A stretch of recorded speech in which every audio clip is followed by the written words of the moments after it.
Elon Musk Astrology Part 2: How astrology amazingly predicts his childhood wealth and eventual financial issues. Let's start with why he was born into luxury. He is a Cancer rising in sidereal, therefore has moon in the second house. The second house represents immediate family, inheritances, income and savings. The moon is a natural benefic. When natural benefics such as the moon, Jupiter, Venus, Mercury occupies a certain house, it easily gives you things. You don't have to struggle. This is amplified when they are in signs friendly to that planet.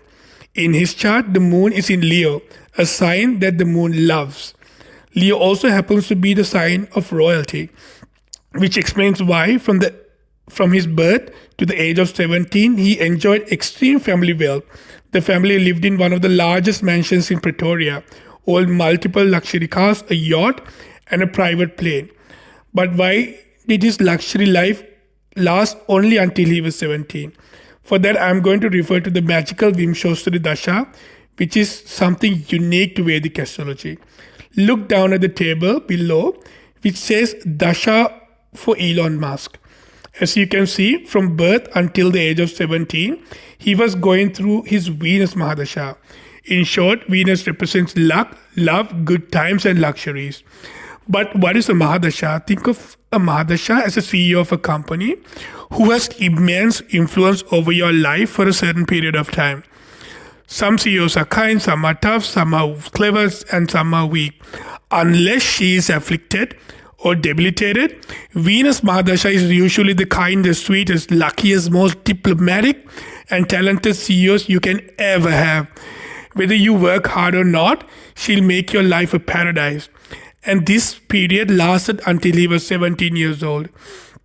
Not only that, Elon's Venus period was exceptionally blessed with mansions, luxury cars, and yachts. Why? It's because for Cancer ascendants, Venus is the lord of the fourth house, which represents fixed assets, luxuries, cars, boats, planes, and homely comforts. To make things even better, Venus happens to be placed in Taurus, her own Rashi. That too in the 11th house. 11th house is one of the best houses in astrology because it represents realizations of long-term desires. If you have one or more planets in the 11th house, as long as they are not debilitated, you have no idea how lucky you are. Because every time you go through a Mahadasha or Antardasha period, your desires will be fulfilled, as long as they are not ridiculous. By the way, do you have any planets in the 11th house? Okay, now let's move on to his youth and why he suddenly lost connections with his father and family inheritances. Again, I'm going to show you the magic of Vimshottari Dasha. Take a look at the table again. The Venus period comes to an end at the age of 17. Afterwards, his son Mahadasha period starts from the age of 17 to 23. This is where his childhood luxury life ends. It's said that at the age of 17, he left South Africa and moved to Canada with only 2,500 Canadian dollars. He arrived with virtually nothing and alone and was working brutal, low-paying labor jobs trying to survive, racking up roughly $100,000 in student debts. This is also the period he moved to the USA and gained his bachelor's. But why did his luxury life and financially struggle, get cut off from his wealth, and lose connections with his father? He basically got abandoned by him. While Venus is a natural benefic, well placed in the 11th house, the Sun is a rough planet who makes you work to get things.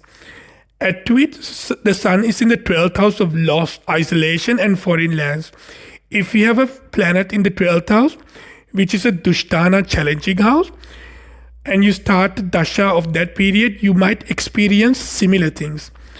But in his chart, this is made exceptionally worse because the Sun happens to be the lord of the second house of inheritances, incomes, and savings.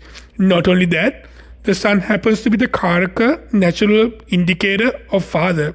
So therefore, he was meant to lose connections with his father, inheritances, income, and savings during his Sandasha.